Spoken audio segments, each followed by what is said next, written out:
একদা রাত্রে হজরত খাদিজা রাদিয়াল্লাহু তাআলা আনহা একটি খুবই আশ্চর্য রকম স্বপ্ন দেখলেন।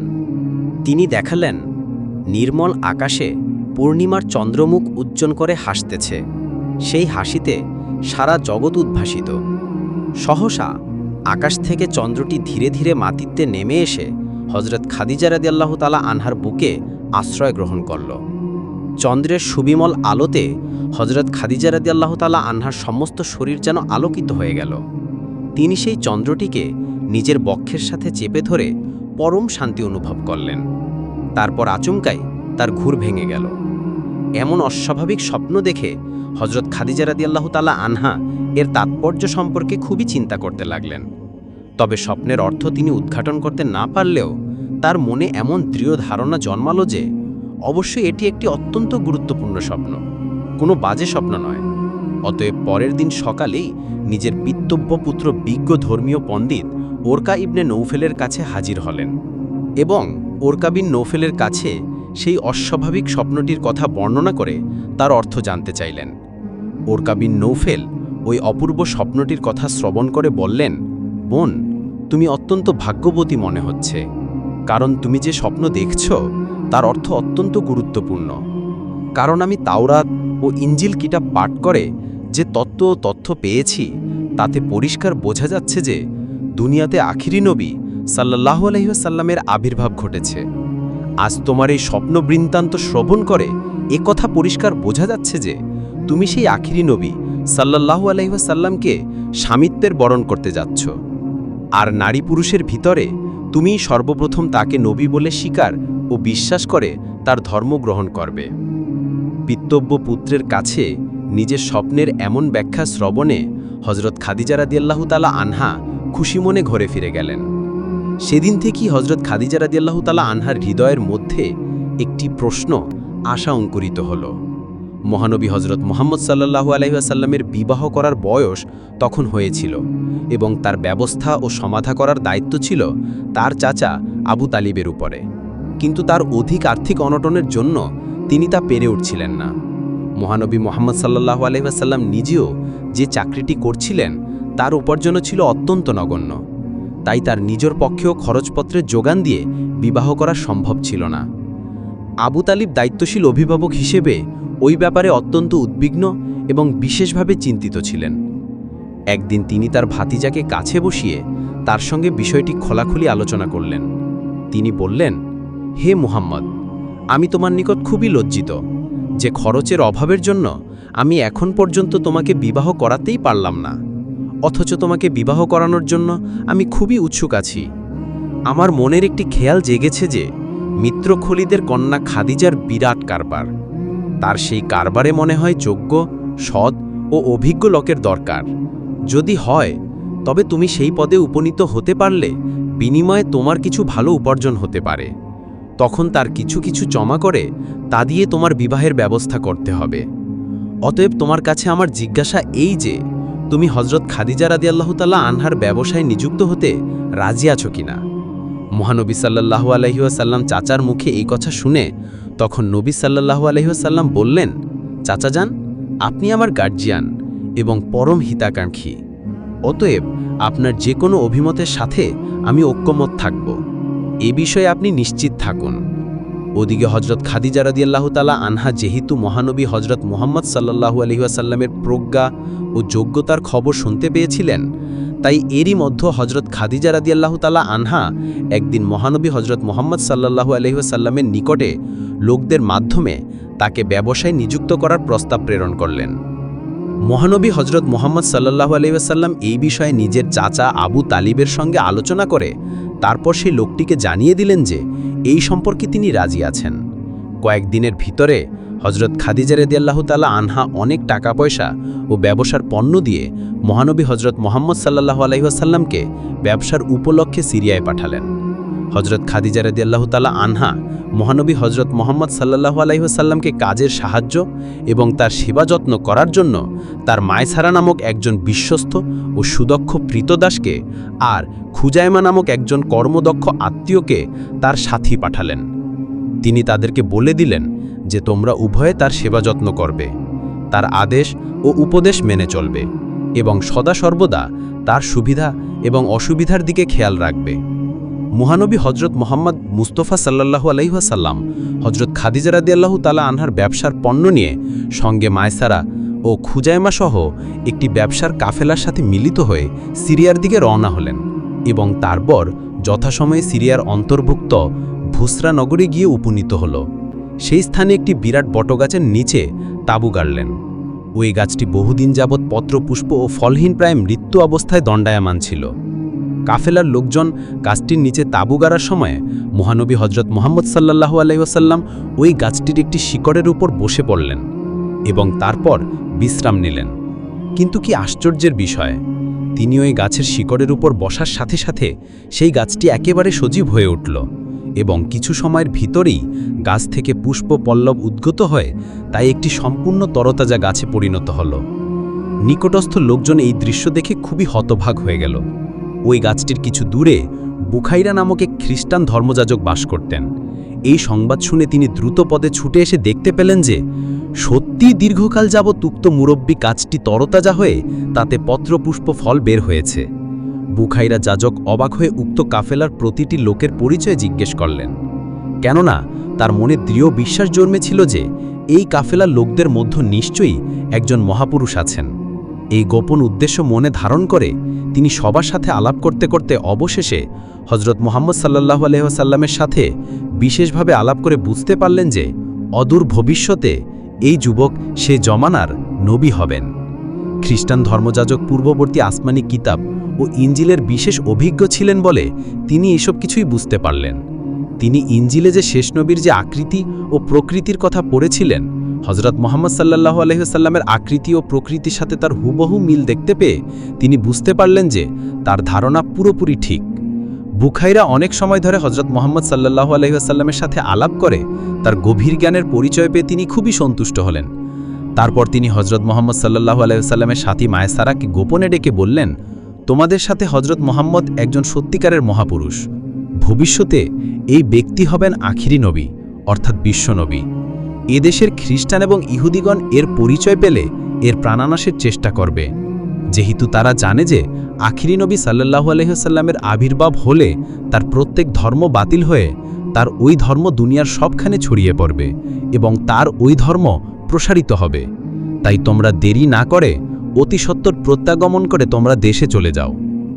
ধর্মযাজক বুখাইরার উপদেশক্রমে মহানবী হজরত মুহাম্মদ সাল্লাল্লাহু আলাইহি ওয়াসাল্লাম উল্লেখিত বর্ষানগরে দ্বিগুণ লাভে তার সমস্ত মালপত্র বিক্রি করে দেশে রওনা হলেন।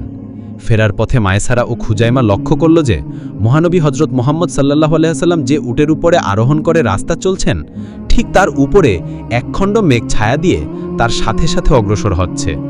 মায়সারা ও খুজাইমা বাড়ি গিয়ে হজরত খাদিজা রাদিয়াল্লাহু তাআলা আনহার কাছে উল্লিখিত গাছের ঘটনা এবং ধর্মযাজক বুখাইরার ভবিষ্যতের কথা এবং তার সাথে পথের মধ্যে হজরত মুহাম্মদ সাল্লাল্লাহু আলাইহি ওয়াসাল্লামের উপরে মেঘের ছায়া দেওয়ার কথা সবই খুলে বলল।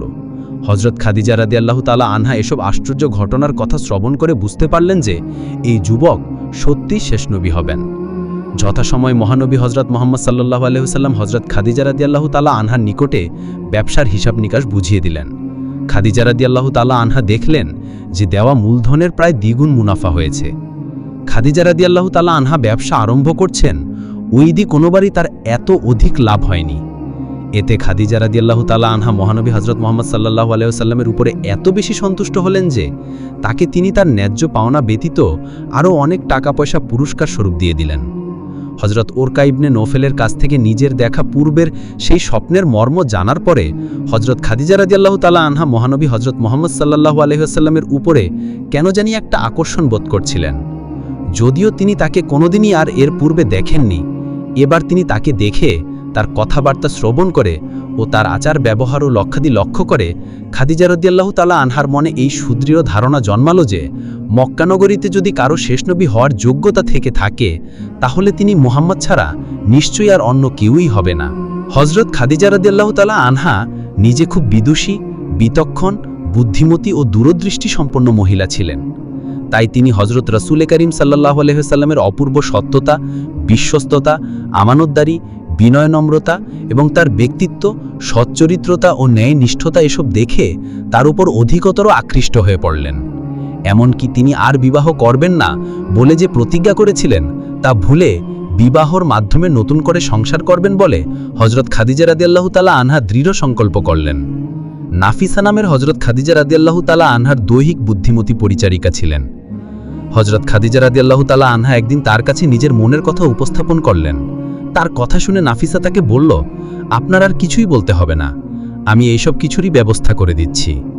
তারপর একদিন নাফিসা মহানবী হযরত মুহাম্মদ সাল্লাল্লাহু আলাইহি সাল্লামের কাছে উপস্থিত হয়ে প্রথমত ব্যবসা সম্পর্কিত আলাপ আলোচনা করে, তারপর কথায় কথায় মহানবী হযরত মুহাম্মদ সাল্লাল্লাহু আলাইহি সাল্লামকে এখনও তার বিবাহ না করার কারণ জিজ্ঞেস করলেন।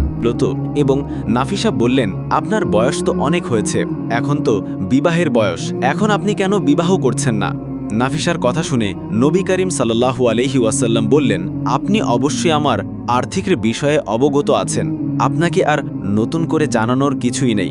এই উত্তর শুনে নাফিসা বলল, মনে করুন যদি কোনো সুন্দরী, বুদ্ধিমতী এবং বিদুষী এবং বিরাট দানশীলিনী এমন কোনো মহিলা আপনাকে বিবাহ করতে রাজি হয় আর বিবাহ বাবদ আপনার সকল খরচ বহন করতে থাকে, তাহলে কি আপনি এই ধরনের বিবাহ করতে রাজি আছেন? মহানবী হযরত মুহাম্মদ সাল্লাল্লাহু আলাইহি ওয়াসাল্লাম জিজ্ঞেস করলেন, কে এমন মহিলা যে আমার জন্য এত কিছু করতে প্রস্তুত হবে? রসুল আকরাম সাল্লাল্লাহু আলাইহি ওয়াসাল্লামের এই কথা শুনে তখন নাফিসা বললেন, সেটা তার ভাববার কথা, তা আপনার নয়, আপনি কেবল আপনার মতামতের কথা আমাকে বলুন। তখন হযরত নবী করিম সাল্লাল্লাহু আলাইহি ওয়াসাল্লাম বললেন, এমন মহিলার পরিচয়টা জানতে পারি কি? নাফিসা বলল, মনে করুন যদি সেই মহিলা খলিদের কন্যা হযরত খাদিজা রাদিয়াল্লাহু তাআলা আনহা নিজে হন, তাহলে আপনি কি রাজি আছেন? মহানবী হযরত মুহাম্মদ সাল্লাল্লাহু আলাইহি ওয়াসাল্লাম বললেন, এটা তো আমার জন্য পরম সৌভাগ্যের কথা, তবে এই ব্যাপারে আমার চূড়ান্ত মতামত নির্ভর করে আমার চাচা আবু তালিবের ওপর, যেহেতু তিনি আমার মুরব্বী, তাই এই বিষয়ে তার সাথে একটু পরামর্শ এবং আলাপ আলোচনা করে নিতে হবে। নাফিসা বলল, হ্যাঁ তা তো অবশ্যই, তা তো করাই উচিত, তবে তা আপনার নিজের ব্যাপার বলে আপনার চাচার সাথে এই বিষয়ে আলোচনা করতে আপনার কিছুটা সংকোচ হতে পারে। আপনাকে সে ব্যাপারে অসুবিধায় না ফেলে সেবার আমিও নিলাম, আমি আপনার চাচার সাথে সম্পর্কে কথা বলি। তখন হযরত রাসূল আকরাম সাল্লাল্লাহু আলাইহি ওয়াসাল্লাম বললেন, তাহলে তো ভালোই হয়।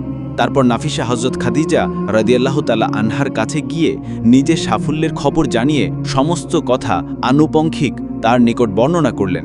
তিনি শুনে অত্যন্ত খুশি হলেন। তারপর নাফিসা হযরত খাদিজা রাদিয়াল্লাহু তাআলা আনহার অনুমতিক্রমে আবু তালিবের কাছে উপস্থিত হয়ে তাকে বলল, আপনার ভাতিজা হযরত মুহাম্মদ সাল্লাল্লাহু আলাইহি ওয়াসাল্লামের সাথে হযরত খাদিজা রাদিয়াল্লাহু তাআলা আনহা বিবাহ হতে পারে কি? এ সম্পর্কে আপনার মতামত প্রকাশ করুন। আবু তালিব তার গরিব ভাতিজার বিবাহের ব্যাপারে নিজেই উদ্গ্রীব এবং চেষ্টায় ছিলেন, কিন্তু খাদিজার মতো এত বড় ধনী ব্যক্তি এবং বিদুষী মহিলা যে তার অভাবগ্রস্ত ভাতিজার সাথে বিবাহ রাজি হবেন সেটা তিনি ভাবতেও পারেননি। এইরূপ ঘটনা সাধিত হলে তা যে ভাতিজা মোহাম্মদের জন্য খুবই সৌভাগ্যের ব্যাপার হবে এটা তিনি ভালো করেই জানতেন। তবুও আবু তালিব নাফিসার কাছে নিজের মনের কথা মোটামুটি প্রকাশ করে এমন জবাব দিলেন যে ভাতিজা মুহাম্মদের সাথে আলোচনা করে তার মতামত না জেনে আমি তো চূড়ান্ত কথা বলতে পারি না, তবে আমার ব্যক্তিগত মতামত হলো এটা খুবই ভালো প্রস্তাব। নাফিসা বলল, আশা করি তিনি এই ব্যাপারে রাজি হবেন, তবে আপনি তার সাথে পরামর্শ ও আলাপ আলোচনা করে এই প্রস্তাব উত্তম মনে করলে আশা করি আপনি পাত্রের পক্ষ থেকে প্রস্তাবটি পাত্রীপক্ষের মুরব্বির কাছে উপস্থাপন করবেন, যেহেতু পাত্রপক্ষের তরফ থেকে প্রস্তাব উপস্থাপন করার নিয়ম রয়েছে। এই কথা বলে তখন নাফিসা তার কাছ থেকে বিদায় নিল। এরপর আবু তালিব খুশি মনে হযরত মুহাম্মদ মুস্তাফা সাল্লাল্লাহু আলাইহি ওয়াসাল্লামের সাথে এই বিষয়ে কথাবার্তা বলে স্থির সিদ্ধান্ত গ্রহণ করলেন। তারপর আবু তালিব হযরত খাদিজা রাদিয়াল্লাহু তাআলা আনহার পক্ষীয় অমর ইবনে আসাদ এবং ওরকা ইবনে নৌফেলের কাছে হাজির হয়ে প্রস্তাবটি পেশ করলেন। তারা এই প্রস্তাবের কথা শুনে সনন্দে সাধুবাদ জানালেন। আবু তালিব নিজেই খাদিজার পক্ষীয় ওই দুই ব্যক্তির সাথে বিবাহের সকল শর্তাদি এবং দিন তারিখ নির্দিষ্ট করে ফেললেন। এ সময় মহানবী হযরত মুহাম্মদ সাল্লাল্লাহু আলাইহি ওয়াসাল্লামের বয়স ছিল 25 বছর এবং হযরত খাদিজা রাদিয়াল্লাহু তাআলা আনহার বয়স ছিল 40 বছর। পাত্র ও পাত্রীর এই বয়স সম্পর্কে আবু তালিব যে চিন্তা করেননি তা নয়, কিন্তু হযরত খাদিজা রাদিয়াল্লাহু তাআলা আনহার মতো সর্বগুণ সম্পন্ন এবং সুন্দরী ও দানশীলিনী এরকম মেয়ে আর পাওয়া যাবে না, তাই বিবাহের বেলায় এরকম সামান্য একটি কারণ মোটেই ধরার নয়। মহাবিঘ্ন আবু তালিব তা ভালো করেই জানতেন। বিবাহের তারিখ ঠিক হয়েছিল 10 রবিউল আউয়াল। নির্ধারিত সময়ে মহানবী হজরত মোহাম্মদ সাল্লাল্লাহু আলাইহি ওয়াসাল্লামের পক্ষ থেকে আবু তালিব, হজরত আমির হামজা এবং হজরত আব্বাস রাদিয়াল্লাহু তাআলা আনহু আরও কতিপয় গণ্যমান্য ব্যক্তি ও আত্মীয় স্বজন হজরত খাদিজা রাদিয়াল্লাহু তাআলা আনহার পক্ষে তার চাচা অমর ইবনে আসাদ এবং ওরকা ইবনে নৌফেল এবং আরও কিছু সংখ্যক গণ্যমান্য লোক ও আত্মীয় স্বজন হজরত খাদিজা রাদিয়াল্লাহু তাআলা আনহার বাড়িতে হাজির হয়ে এবং তার বাড়িতেই বিবাহ সম্পন্ন করে দিলেন। বিবাহ অনুষ্ঠানে মহানবী হজরত মুহাম্মদ সাল্লাল্লাহু আলাইহি ওয়াসাল্লামের চাচা এবং অভিভাবক আবু তালিব উঠে দাঁড়িয়ে একটি সংক্ষিপ্ত ভাষণ দিলেন। তিনি উপস্থিত ব্যক্তিদেরকে লক্ষ্য করে বললেন, সকল প্রশংসা সেই মহান আল্লাহ পাক রব্বুল আলামিনের, যিনি আমাদের মহামান্য নবী ইব্রাহিম আলাইহিস সালামের বংশে জন্মগ্রহণ করার সৌভাগ্য দান করেছেন আর কাবাঘর রক্ষণাবেক্ষণেরও সৌভাগ্য দান করেছেন এবং সম্মানিত করেছেন। তারপর আমি আপনাদেরকে বলতে চাই যে আমার ভাতিজা হযরত মুহাম্মদ সাল্লাল্লাহু আলাইহি ওয়াসাল্লাম অর্থের দিক থেকে নিঃস্ব হলেও সর্বগুণে গুণান্বিত যুবক। তখন আবু তালিব আরও বললেন, এই কথা আমি খুব গর্বের সাথে উচ্চারণ করছি। আমার দৃঢ় বিশ্বাস যে আরবের প্রতিটি লোকই আমার কথা সমর্থন করবে। আর আমার বধূমাতা খাদিজা পরম সুন্দরী, যথেষ্ট বিদুষী এবং অতুলনীয়, এবং তিনি অনেক ধন সম্পদের মালিক হয়েও যে আমার নিরক্ষর ও নিঃস্ব ভাতিজা হজরত মুহাম্মদ সাল্লাল্লাহু আলাইহি ওয়াসাল্লামকে স্বামী হিসেবে বরণ করতে রাজি হয়েছেন, তাতে তার সূক্ষ্ম জ্ঞান ও বিচক্ষণতার পরিচয় পাওয়া যাচ্ছে। সেই বুদ্ধিমান মহিলার পরিচয় প্রদান করে আমাদের প্রশংসাই করেছেন। সবশেষে আমি সর্বান্তকরণে এই সদ্য শুভ পরিণীতা দাম্পত্য ও পারিবারিক জীবনে স্থায়ী সুখ শান্তি কামনা করেই আমার বক্তব্য শেষ করছি। আবু তালিব এই বলে ভাষণ প্রদান করেন। তারপর হজরত খাদিজা রাদিয়াল্লাহু তাআলা আনহার পক্ষ থেকে পিতৃতব্য পুত্র ওরকা ইবনে নৌফেল দাঁড়িয়ে উপস্থিত জনতাকে লক্ষ্য করে তিনিও একটি ভাষণ প্রদান করেন। তিনি বললেন, অনেক প্রশংসা সেই আল্লাহর, যিনি আমাদের সমগ্র আরবের মধ্য শ্রেষ্ঠ সন্তানদের অধিকারী করেছেন। বংশগৌরবে হজরত মুহাম্মদ সাল্লাল্লাহু আলাইহি ওয়াসাল্লাম খাদিজা রাদিয়াল্লাহু তাআলা আনহা কেউ কারো চেয়ে কম নয়। তাদের উভয়ের পূর্বপুরুষ কয়েক ধাপ এগিয়ে একই ব্যক্তি ছিলেন। আজ আবার দুটি বংশের মধ্যে নতুন সম্পর্ক গড়ে উঠল। আমারও দৃঢ় বিশ্বাস যে এই বিবাহের সম্মতি দান করে আমরা কেউই ভুল করিনি, বরং উভয় পক্ষই সাফল্য অর্জন করেছি এবং লাভবান হয়েছি। আমাদের বংশগৌরব এর চেয়ে হাশিমিদের বংশমর্যাদা অনেক ঊর্ধ্বে, তা স্বীকার করতে আমাদের কোনো দ্বিধাদ্বন্দ্ব নেই। সেই হিসেবে খাদিজা রাদিয়াল্লাহু তাআলা আনহা মহানবী হযরত মুহাম্মদ সাল্লাল্লাহু আলাইহি ওয়াসাল্লামকে স্বামিত্বে বরণ করে যে আমাদের সম্মানই বৃদ্ধি করেছেন তা নয়, বরং সে অত্যন্ত বুদ্ধিমত্তার পরিচয় দিয়েছেন। কেননা মহানবী হযরত মুহাম্মদ সাল্লাল্লাহু আলাইহি ওয়াসাল্লামের মতো জ্ঞানী, সচ্চরিত্র এবং সত্যবাদী যুবক সারা আরবে যে আর দ্বিতীয় কেউ নেই, তা আরবের প্রতিটি লোকই এক বাক্যে স্বীকার করবে। তিনি আরও বললেন, উপস্থিত পুরুষ ভদ্র মহোদয়গণ, আমি আপনাদের সবার সম্মুখে মহানবী হযরত মুহাম্মদ সাল্লাল্লাহু আলাইহি ওয়াসাল্লামের হাতে খাদিজা বিনতে খুলিদকে শুভ পরিণয় সূত্রে আবদ্ধ করে দিলাম। আমি মহান আল্লাহ পাক রব্বুল আলামিনের দরবারে দোয়া জানাচ্ছি যে আমাদের এই পাত্র পাত্রী নির্বাচন সার্থক হোক, আর এই নবদাম্পত্যের জীবন সার্থক ও শান্তি সুখে ধন্য হয়ে উঠুক। মহানবী হযরত মুহাম্মদ সাল্লাল্লাহু আলাইহি ওয়াসাল্লামের সাথে হযরত খাদিজা রাদিয়াল্লাহু তাআলা আনহার এই বিবাহের ফলাফল সত্যি সত্যি মধুর এবং শান্তিময় হয়েছিল। দাম্পত্য জীবনে তাদের মতো সুখী দাম্পত্য পৃথিবীতে আর অন্য কেউই হয়নি।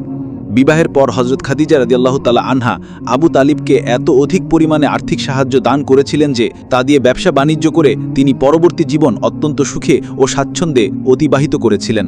বিবাহের পর হযরত খাদিজা রাদিয়াল্লাহু তাআলা আনহা তার সমস্ত সম্পদ স্বামী হযরত মুহাম্মদ সাল্লাল্লাহু আলাইহি ওয়াসাল্লামের হাতে তুলে দিলেন এবং খাদিজা রাদিয়াল্লাহু তাআলা আনহা আরও বললেন, আমার এই অর্থ সম্পদের একমাত্র মালিক হচ্ছেন আপনি এখন এই ধন সম্পদ যেমন করে ইচ্ছা ব্যবহার করতে পারেন। মহানবী হযরত মুহাম্মদ সাল্লাল্লাহু আলাইহি ওয়াসাল্লাম কোনোদিনই এই ধন সম্পদের প্রতি আকৃষ্ট ছিলেন না। তিনি যে উদ্দেশ্য সাধন করতে দুনিয়ায় এসেছিলেন, ধন সম্পদ তার অন্তরায়। সুতরাং তিনি স্ত্রী হযরত খাদিজাতুল কুবরা রাদিয়াল্লাহু তাআলা আনহার ধন সম্পদ দুই হাতে গরিব দুঃখীদের মাঝে বিতরণ করে দিলেন। হযরত খাদিজাতুল কুবরা রাদিয়াল্লাহু তাআলা আনহা এতে কোনো রকম অসন্তোষ প্রকাশ করেননি, বরং তিনি খুবই খুশি হলেন।